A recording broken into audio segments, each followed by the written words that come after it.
surprise to me. I am my own worst enemy. You know that song? It's a good song. Absolutely not. Anything that was in like Lego Rock Band. That's the only line I know from the song. Lego Rock Band, did you say?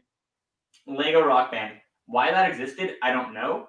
I've never heard of it, but I did love the Star Wars Lego games, Star Wars Indiana Jones, fantastic games. Many hours logged. The Star Wars one is certainly the best. It's not even close, in my humble opinion. Oh yeah, there's no question. Like, there's no argument there. Yeah. Sweet. Oh yeah, so we are live right now. It's kind of cool. Just so you know. Here we are. So you don't say anything incriminating about your absolute like hatred of Lego Star Wars. We have some big Lego Star Wars fans who might be watching. So. Oh, there's like I'm blameless in that area. Like, okay. So nothing to worry about there. You're blameless and pure, child of God in your love of Star Wars. It's a good thing to be. Yeah. Sweet. Yeah, so normally for this first 10 minutes, we like to just kind of chat about random things. If anyone comes in, we'll talk to them. We're still technically live, so it's being recorded, and it'll be on YouTube. But again, no one's here, and it's not going to be on Spotify. John, if you were watching this in the future, and you're like, man, I want to edit this for how do I get through all this filler?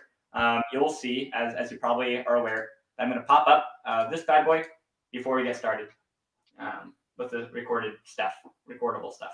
So, yeah. Okay, so we're live, but this stuff is not going on the podcast.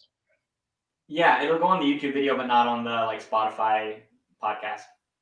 Okay, so yeah, we need to be interesting. People are going to be watching us on YouTube. I'm watching us. I think I'm our one viewer right now. It's not a big thing, but it's a random group of people, a very random group of people that listens to the podcast sometimes. Like listen to it on like the way to work and stuff. Like Mary listens. You know Justin Krupp? Yeah. He said he listens in a bit.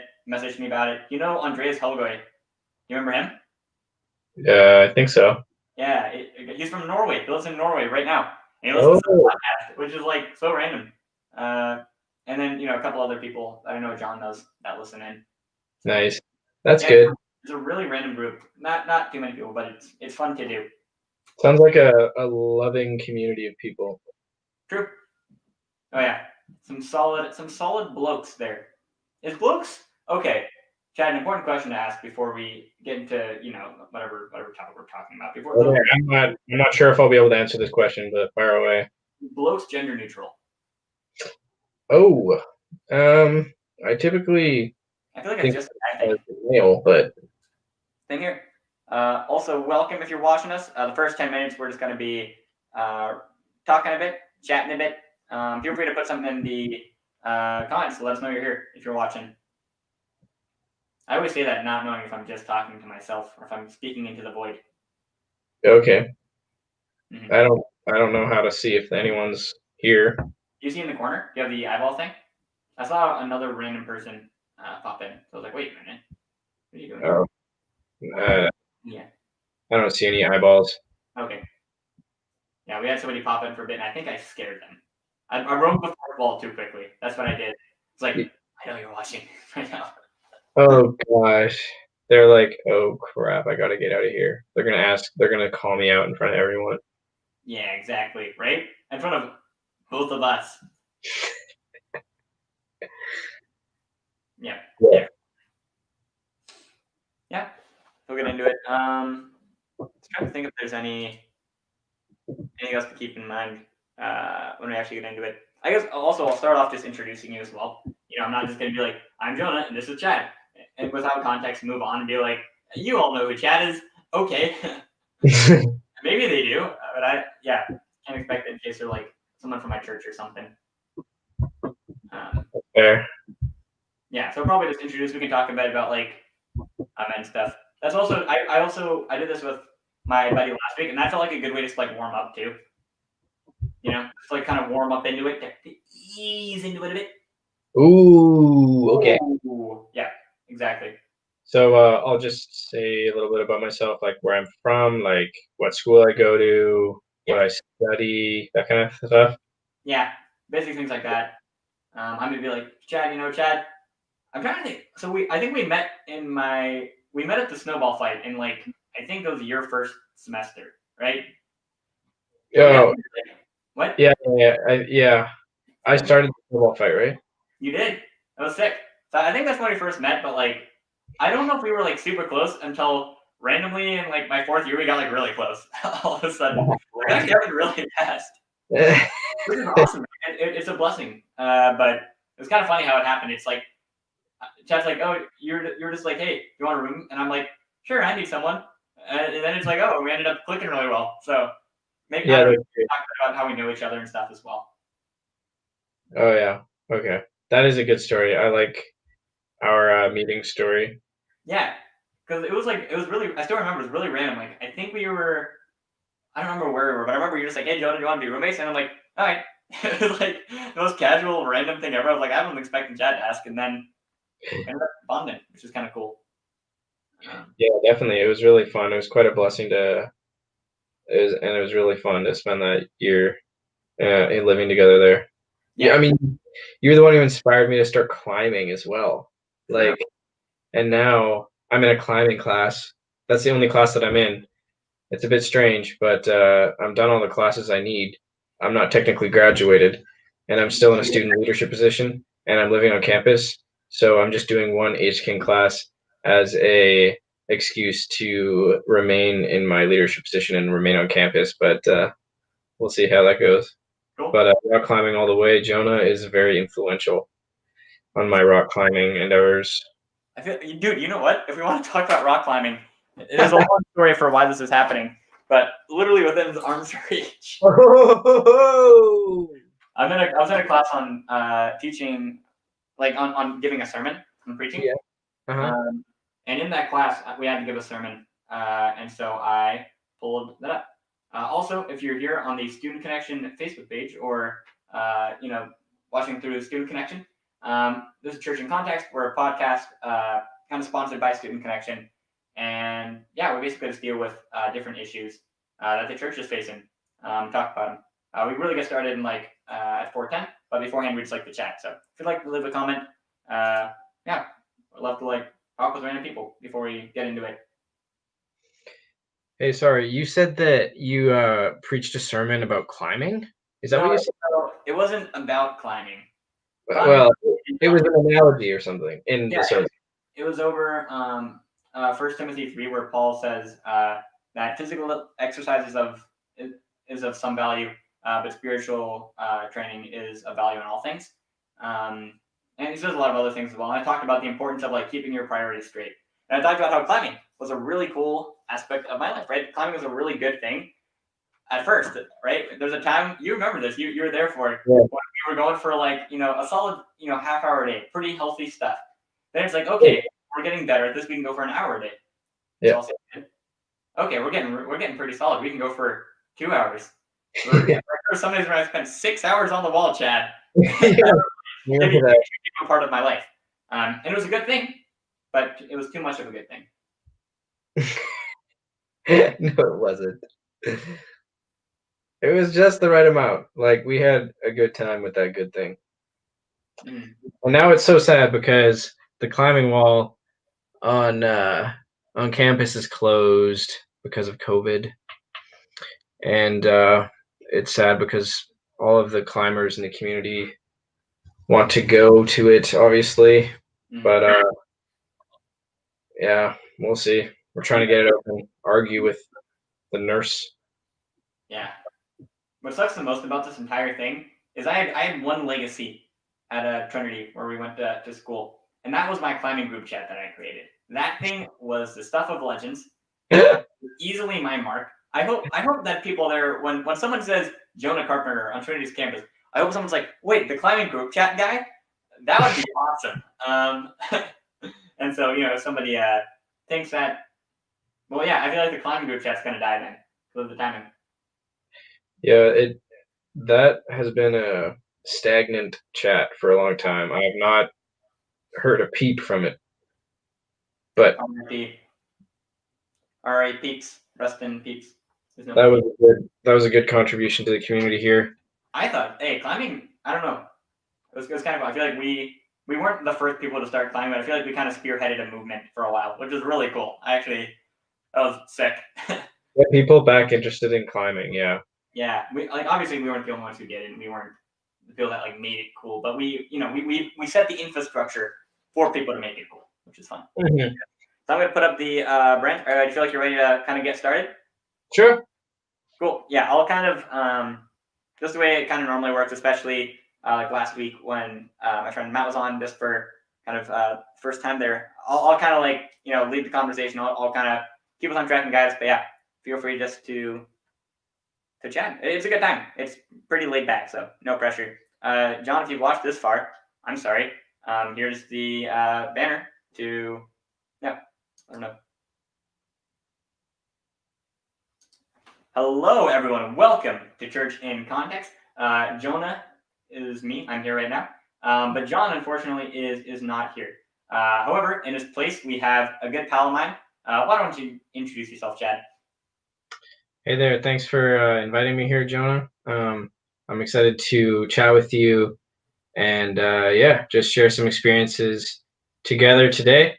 I'm from Canada, and I heard that I was the first Canadian guest. You are, which is surprising. It is, because Canada is just so important in in world events and everything. So probably the most significant country. oh yeah, that's pretty clear. So yeah, no. I'm trying to remember. We were trying to sort out when do you think we first met? I'm trying to remember. Yeah, so we met back in my first year. I guess it was your second year, and I started in the spring semester or the winter, and it was very snowy. So I love snowball fights and getting people together outside. So I organized a campus-wide snowball fight where I just posted on all of uh, the dorm pages and the apartment buildings, like, hey, we're having this snowball fight. Like, you need to come out here and be part of this. And Jonah was one of those people who came out. It was a big fight, and yeah, I think I got what I deserved. Just like so many face washes and people gang up on me and stuff. But sure, that's I love telling people that I met my Canadian friend Chad at a snowball fight. That seems pretty fitting. So Chad's on today. We're going to talk about some of our experiences in what it's been like to lead ministries during COVID. Both of us are really new to our roles, and we both started at a time when we were defined by having to wear masks and staying socially distanced. We kind of entered into our roles with these unique challenges. So we want to talk a bit about maybe what happens behind the scenes. If you're in a youth group or in some kind of ministry, maybe you don't see the whole picture of what people leading right now are really dealing with, like what's happening. What does it look like from our perspective? But before we get into that, Chad, as he said, is Canadian. Mostly Canadian, right? Half American as well. yeah, so my mother's American, and a really sad thing recently is just the unfortunate fact of us not being able to see each other because I don't actually have my American citizenship. So I'm not able to go across the border to visit many of my family members. Yeah, that's tough. But Chad is kind of one foot in both worlds too, which talks about kind of the pandemic. You have family in the U.S. I've been there plenty of times. But you're also Canadian as well, and I'm in a similar boat in a sense where I went to college in Canada for a couple of years, but I'm American through and through, red, white, and blue. And so one thing we want to talk about is the different stereotypes that Canadians and Americans both have attributed to them, and whether or not we as people kind of in the middle think that they're true. So we both spend a lot of time around each other, as well as other Americans, other Canadians. I feel like we're the people for this job. Yeah, we're the people to take on this task. Oh yeah, it's a tough one, but I got to call them the big guns, and we are the big guns. So Canadians, man, we'll start with that. Are they all nice? I don't know. What do you think, Chad? No, they're not all nice, but That's like a quick and aggressive answer. Yeah, that's a bunch of baloney, I think, as my mom would say. But I think that generally Canadians can be cheerful and kind to you. But I wouldn't be so bold as to say they're all nice because I definitely had some rough encounters with my fellow Canadians. Mm. It's true. I would say, from my perspective, I think that Canadians are nicer than Americans. I think, and that just means like they have better manners. Maybe they'll say sorry more often, or they'll say their please and thank yous, or hold the door open for you. Like they have these kind of social manners down maybe a little bit better. But yeah, when it gets down to it, like people anywhere in the world can be scumbags. No matter where you're from, no matter who you are, you can probably be a scumbag. And in Canada, there's people there who just are not nice, who do not, have your best interests. There's jerks in Canada too. I hope you don't ever meet him if you come to Canada. You should come to Canada. People will generally be kind. Yeah. I say kinder, but they're not all nice. Cool. Next one. Do people in Canada really like maple syrup that much? Actually, I feel like I don't know the answer to this one, even though I lived there a couple of years. I don't know. What do you think, Chad? Yeah, I feel like, Canadians love their like real maple syrup. Like I grew up having real maple syrup from a maple tree. Ooh. Around the breakfast table with French toast, pancakes, that kind of thing. And then when I go over to my American relatives, it's usually the fake corn syrup substitute.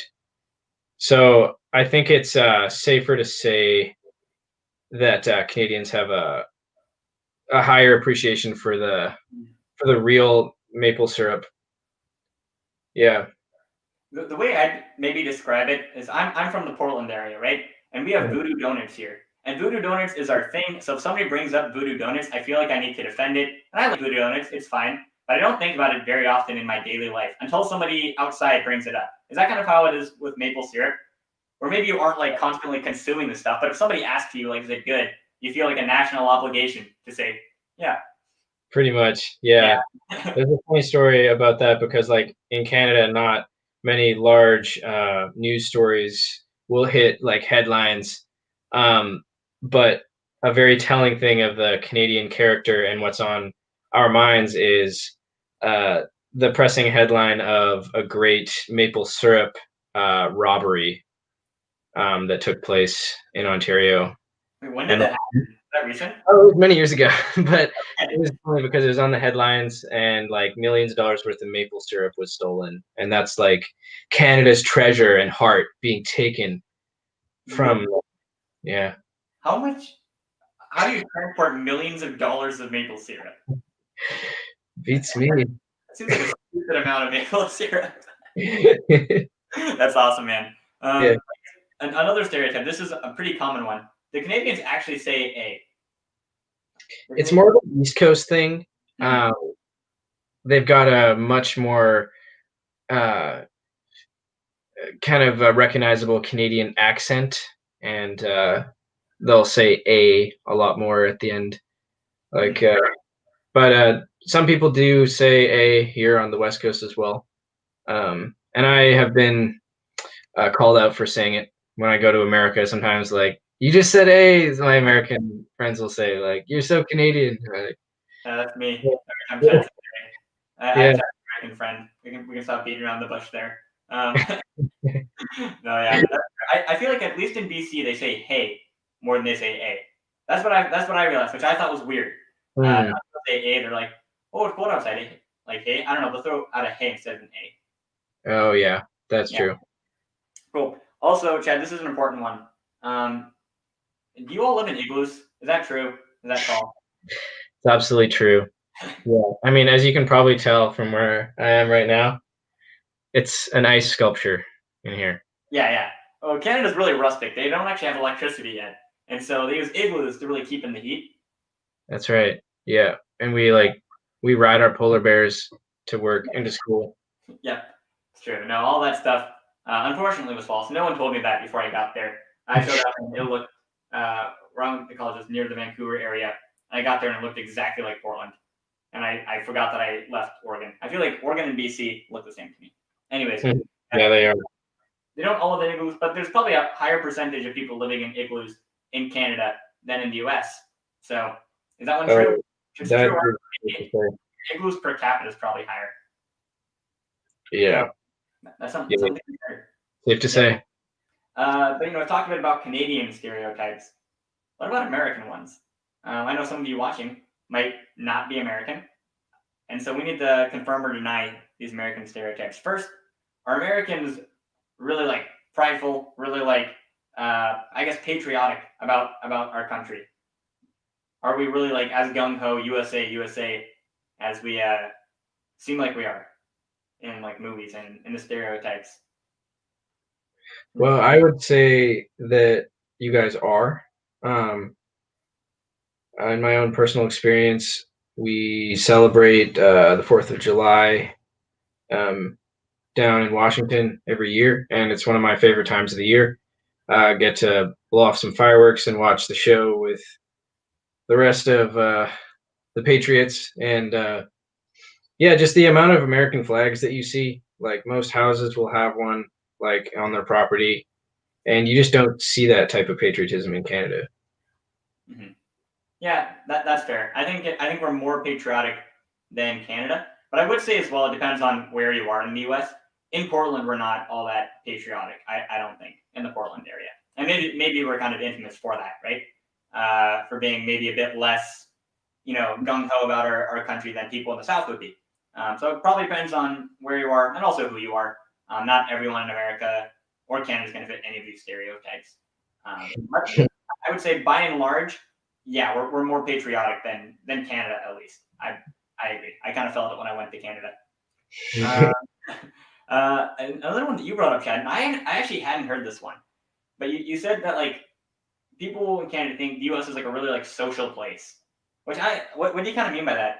Well, that was kind of my perception. I think like people are very like assertive in conversation and a lot less held back, and I think that makes people a lot more loud and kind of in your face about things. Where I think in Canada people are a little bit more passive and a little less assertive and confrontational. So when I was saying social, maybe a stereotype is just the that kind of mannerism of talking and communicating. I feel like we're very like boisterous. Maybe is a word. Yeah. I feel like I think that one's truer than it is in Canada. I think people in Canada maybe aren't always like nice. Maybe they don't always care about you as much as the stereotypes would lead you to think. But I definitely think you guys have more of a filter. You guys are maybe a bit kinder. And you hold back your thoughts a bit better than we do. Sometimes we're just out there. Yeah. Definitely, I think that's true. Yeah. Another one here is that like all Americans love guns. I take this one as an insult because I'm American and not really the biggest gun guy. Now, don't get me wrong. A lot of people here love their guns. That's part of the country. I think that stereotype is true, but like again, all of these not going to be true for everyone. In Portland, the Portland area, depending on where you are, guns are more or less of an interest. I think closer you get to the city, maybe there's less of an interest, but when you're out in kind of the more urban areas, yeah, or the more rural areas rather, it's good. People love their guns. Yeah, it's in the Constitution, right? Like the Fourth Amendment. Second Amendment, yeah. Amendment, sorry. Yeah, and I think it says something about how much we love guns. But that's maybe the only amendment I actually know the number of. But maybe that's revealing there. Well, for those of you who don't know, we're sponsored by an organization called Student Connection, which is a missions conference that tries to tell you about missions. Because this is actually a ministry podcast. We're not just here to talk about Canadian or American issues. We're also here to talk a little bit about how the church can respond to our context, hence the term church in context. So we're going to get into that now, a bit more into the meat and the bones of what we're here to talk about. That's what it means to lead right now in the middle of a pandemic. So I just want to start out. Chad and I, we're leading in different roles. Chad, do you want to tell the people a bit about kind of what your leadership's looking like right now? Yeah, for sure. So I'm at Trinity Western University. I'm in my undergrad there right now, just finishing up. It's a great school, by the way. It's where Jonah and I met. Mhm. And anyways, they have student leadership positions here at school that are ministerial in nature, being a Christian university. Mhm. And my role this year is it's on like the student council. Um, but it's a lot more of a practical role in that I run a couple of student lounges. So just we serve coffee and we have a printer for students to use that's included in like student fees. So they can come in and print as much as they'd like, have as much coffee or tea, and spend time with one another. And yeah, we also we offer rentals such as bikes, board games to students. Cool. So it's kind of just facilitating a hospitable space and yeah, just providing that connection with students, a connecting place. Totally. Yeah. Kind of my take on what I always saw Tusa as is you guys are kind of a means of getting people together. So maybe it's through an event, maybe it's through giving people bikes so that they can go biking with their friends, or maybe it's through working on a lounge. Your guys' job is to be the backbone so that relationships can be formed between people. That's kind of what your role is, which I think, especially at a Christian university, I think there's a lot of ministry I think God works through Tucson in really cool ways, at least that I've been able to see. And for those who don't know, I run a youth ministry out of a church, and I just started that back in August. But yeah, I'm doing our youth program. Recently moved from being an interim youth director to a youth director, which has been exciting. So yeah, that's kind of my role. Yeah, and both of us started these roles pretty recently. Chad, see, when did you start with Tusa? Was it this? Around the same time as you, we did training in August and functionally began in the beginning of September. Yeah, so Yeah, very. yeah, we started like the exact same time then, because I Yeah, took over the role in August, but then yeah. we didn't have youth group start till September.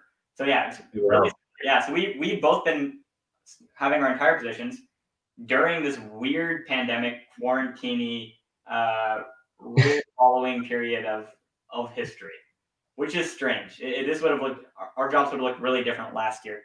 But I'm curious, Chad, in your role, how has COVID like affected the things you're able to do or the way you're able to do?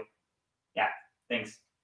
Yeah, it's been really really difficult in some areas, and then in other areas, it's actually been a lot slower and not as chaotic and hectic in comparison to other years. Um, First, yeah, we just have to be overly careful about public health in the lounges. It took a while for us actually to get the lounge open, and then we weren't allowed to serve beverages for the first while. We had a lot of discussions with the nurse and trying to get things progressively open, and yeah, we had to limit the capacity in the lounge, and people have to wear masks, and they have to stay 6 feet apart, and we have to sanitize everything down regularly. So on that front, it's probably a lot more difficult um, than previous years, and then the added stress on my shoulders if something goes wrong, if we're against health guidelines and safety guidelines, we could get shut down, and so we just have to be very strict about those rules. But on the other hand, it's just been like so much less traffic that it's a lot less to deal with in a public sort of service job like this. We just don't have to fill up the printer as frequently. It doesn't break down. We don't have to make as much coffee. It's a lot slower.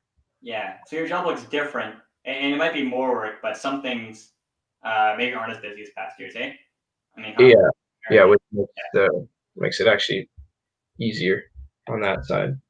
Yeah, totally. Yeah, it's weird. And one thing I don't think a lot of people see is that for every rule that people don't want to follow, there's somebody behind it that had to find out that rule to put it into place, and that doesn't, uh, yeah, that has to enforce it. Um, yeah, it's Mhm. tricky. It's tricky. Yeah, so I'm in a similar context with our youth group, where yeah, there's just a lot of new rules that we have to follow. Um, for us, some of the big ones that are tough are we're not allowed to give out food to kids. That was a big part of our ministry was having dinners right before youth group. We would get kids after their sports practice. They'd come in. We'd have a meal with them. Some of them would stay for youth group. Some wouldn't. But that was a way we could connect with kids. Another one was Mhm. going to school events is a pretty big part of youth ministry. You Mhm. don't just want to see kids at your ministry. You want to be able to go to their sports game or go to their play. And during the fall, I went to one showing of our like the school play, kind of the school play around my church area, and yeah, there's no sports events to go to, so that's been a weird one. Yeah, and beyond that too. I don't know if you found this, chat. I feel like the hardest part about it is just keeping up with all the changes. It's not so much the rules themselves; like I can work around them, but it's hard to have to like readjust every couple of weeks. Has it been the same in your context? Has BC been changing things pretty rapidly? Yeah, absolutely. It's been quite challenging in that area as well here in BC. Um, yeah, it's done through provincially, so we're in. It's not like through county, I guess the way it is in the United States, where the health decisions are made, but it's actually provincially here. So every now and then we've got the director of health in BC is named Bonnie Henry. You may have heard of her. Mhm. She's been hailed for doing an excellent job actually in leading BC because it's been very under control in comparison to other places. But um, what she says goes, and she will change depending on the circumstance, which is quite often in a lot of cases. Right now, we're on more of a lockdown, Mm. which is kind of indefinite, um, but it's not like a strict lockdown. It's we still have restaurants open and stuff, and the lounge is open, for example. But we're not supposed to see anyone even in our bubble. If you use the same terminology, we're only allowed to see people in our household, like the people that we live with or the people that we see regularly if we live alone or something. So that warning has and rule is in until I think until the beginning of February, and then we wait for Bonnie to bring about some new news regarding the guidelines. Totally. Yeah, it's tough, man. Things change a lot, and as they change what we do pretty often. Sometimes, uh, yeah, those changes can come really quick too. Mhm. And it's tough to. There's kind of a balance between knowing that these rules are to make us safe, but also just they can be frustrating to deal with. At least I found. Mhm. Don't get me wrong, I'm all for safety. I'm all for keeping our kids and their families and the elderly populations and my church as safe as possible. Um, but yeah, it can be tough. It can be really difficult, um, especially in yeah rules that we're newer to as well. It can be kind of Mhm. hard to establish a bit of a rhythm um, at times with Yeah, events and things. So really good point. Yeah, it is. mm, We're just kind of we're getting pushed around by you know the guidelines. So yeah, but at the same time, one thing I've been thinking about a lot is that it's not all bad right now. Yeah, things are tough. Yeah, things are difficult. Yeah, it's a really difficult global situation. This pandemic is awful. But at the same time, I think there's kind of a blessing to being in a position of leadership in ministry right now. In youth group, for example, kids are asking questions they might not have asked before. Questions like, how can I have hope when everything seems hopeless? questions like, where's God in this pandemic? Questions like, how can I get ready for Jesus to come back? And these questions are hard. They can be scary. But at the same time, I think Scripture has a lot to say about a lot of these topics that the world is asking right now. So it's kind of benefit. So, Chad, in all this, what have you seen that people need spiritually? What do you think people were like looking for in all this? Yeah, I think it's very evident that this has sparked a need, a feeling of a need in people for the spiritual realm, for God, more than in like prior times. I think it's woken up people from, I guess, a slumber, in that I think we were happy and we felt content and we felt kind of masters of the universe before this. But then with the pandemic, I think it crashes the reality comes crashing down on people, and we realize that we're not in control of everything, and we're not, um, you know, just the masters of our lives in that sense. So I think it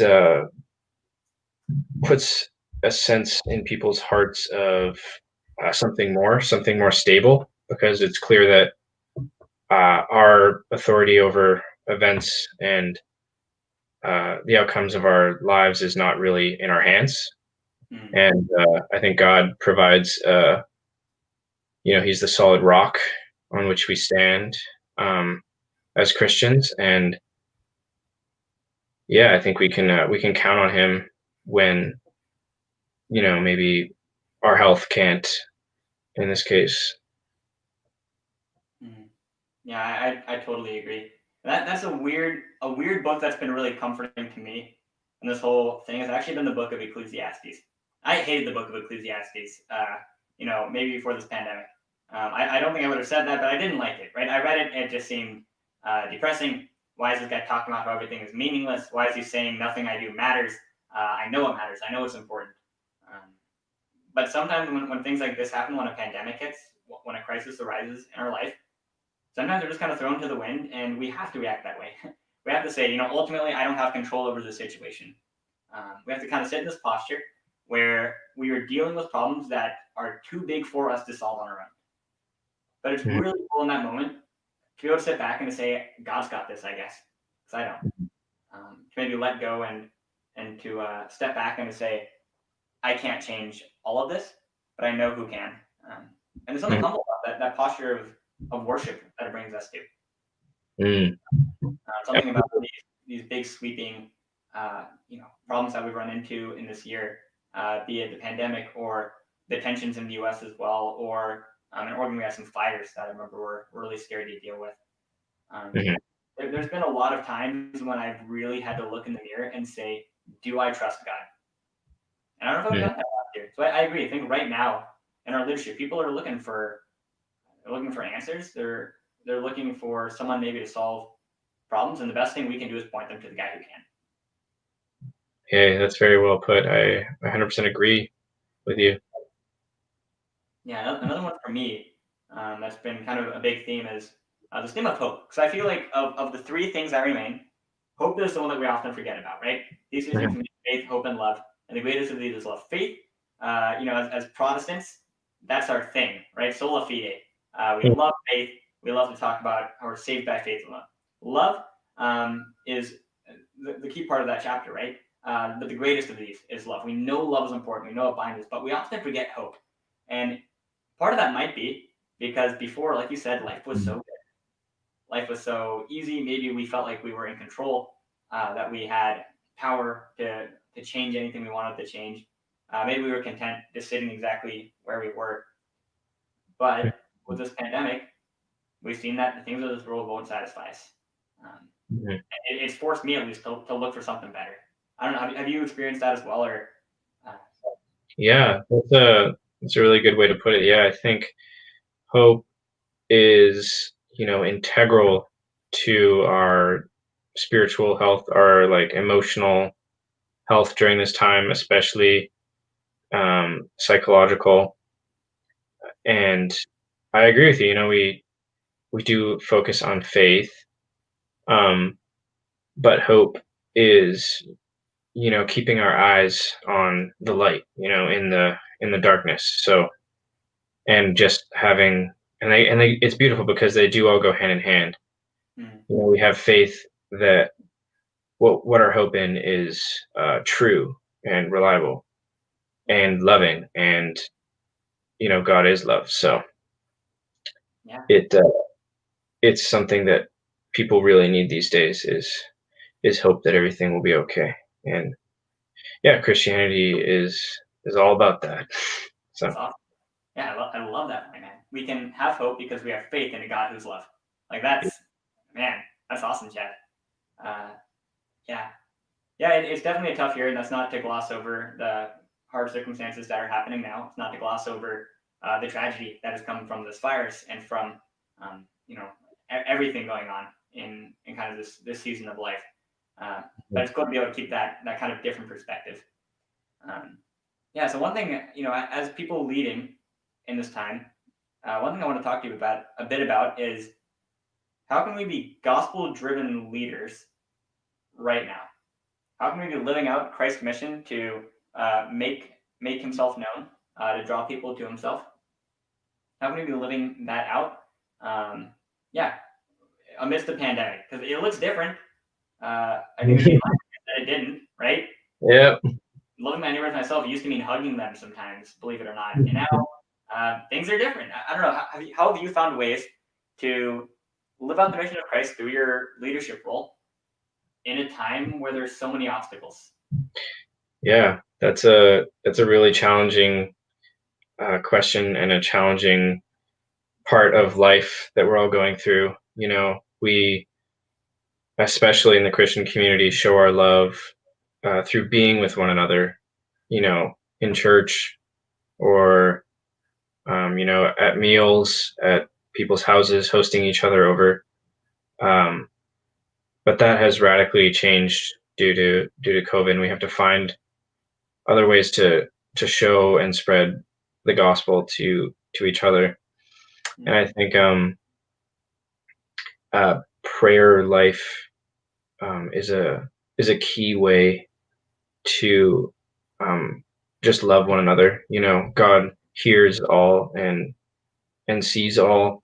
So like the whisperings that you have in your room when you're in quarantine, or where you're just like forced to be by yourself, uh, is just a really powerful way of loving, and just moving mountains um, for the gospel. And yeah, that'd probably be number one. But I've also been astounded with how God's been using just like Zoom calls or video calls, and the internet to to spread the good news to people. And I've seen that a lot in my role with communicating, because as a team, we don't meet in person; we just do Zoom calls.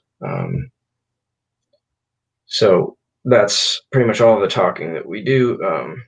I mean, like, in the lounge is a blessing. We get to see people face to face as they trickle in slowly, and you can really value the individual and the encounter a lot more than we previously did, because they happen so less often.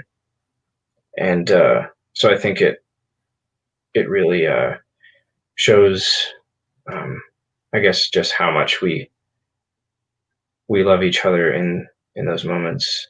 And I think those express part of the gospel, and that God loves for each and every person, and he goes out and gets that one person, you know.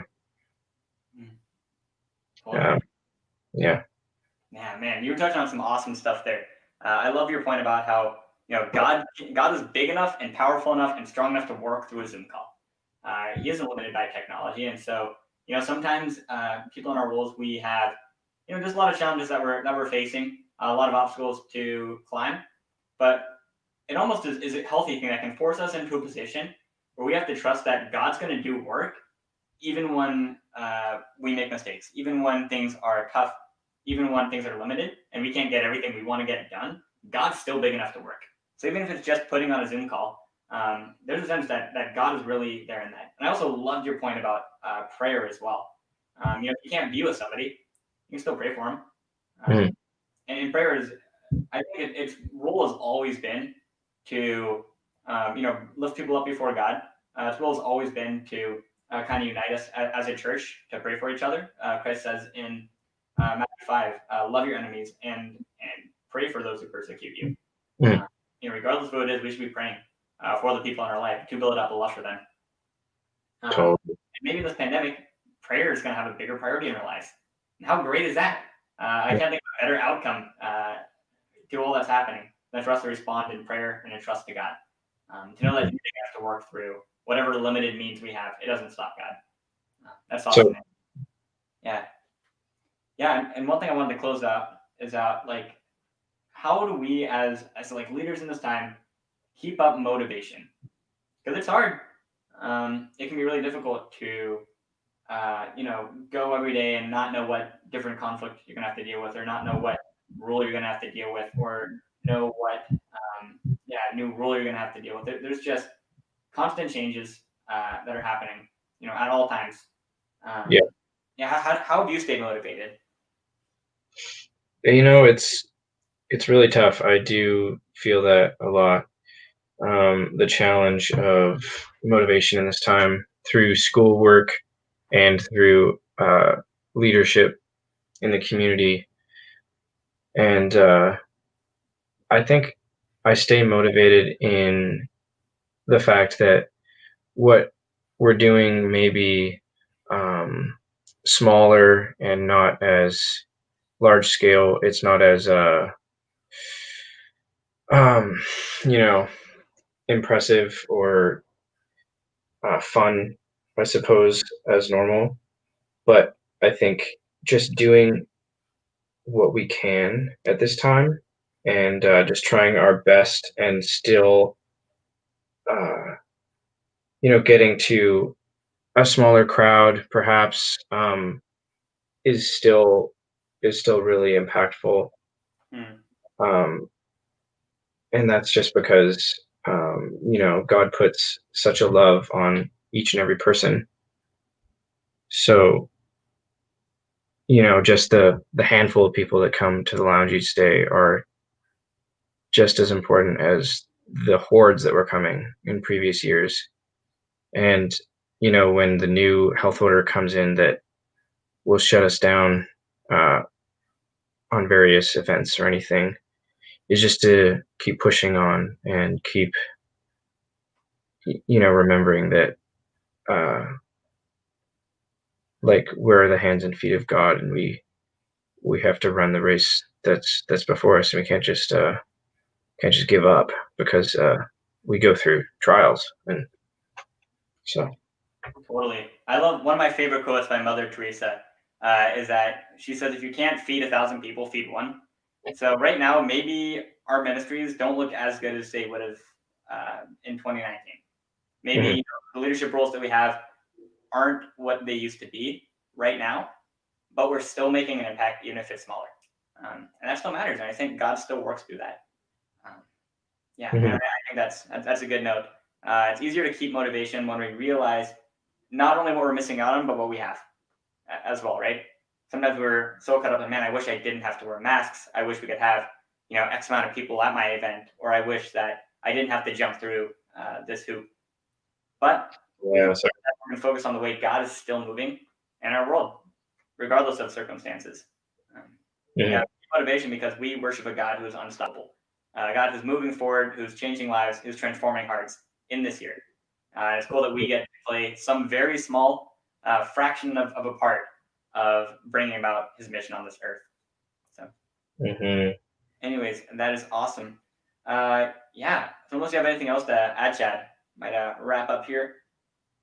Oh, well, it's just really a pleasure to be on this podcast and in conversation with you. It's good to see you again always, Jonah. You're a very valuable friend to me.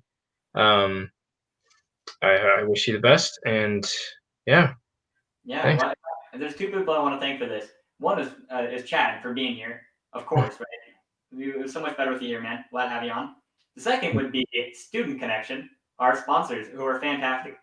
Student Connection is a student mission conference that takes place in the Pacific Northwest. They have been doing in-person conferences since I think 2016.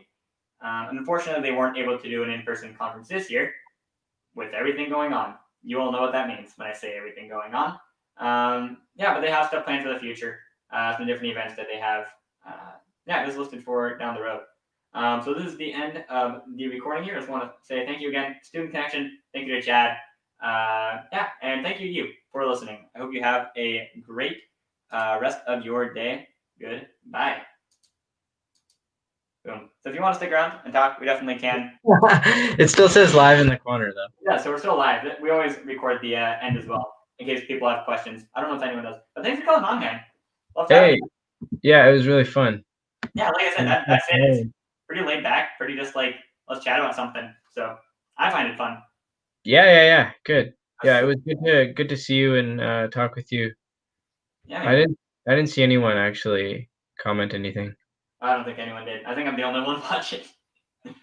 Hey, I'm watching. That's true. God's watching. No, if we normally I normally give the plug at 3. Like right when I get home, I normally put a thing on my Instagram, and then we'll normally have a couple people, youth extreme kids, actually tune in pretty often. They've actually started a podcast because of me. I Nice. started a podcast, which I think is so cool. Dude, that's incredible. You're you're an influencer. Yeah, and then sometimes I'll just get random. Fritz came in one time. Fritz Kuhn. Yeah, he popped on. He's like, "Hey, Jonah." Like, "Hey, Fritz." So we talked a bit. Good. My babysitter's son, who was a big role model to me growing up, is also in ministry. Popped on one time and just like chatted. So Awesome. we often have somebody. But yeah, this week because I posted my thing like 15 minutes before we started. I don't know if anyone got it. So. Oh, shame on you, buddy. Just kidding. Yeah, we don't have anyone in the chat, so I'm going to end the YouTube video. Yeah, ending the broadcast.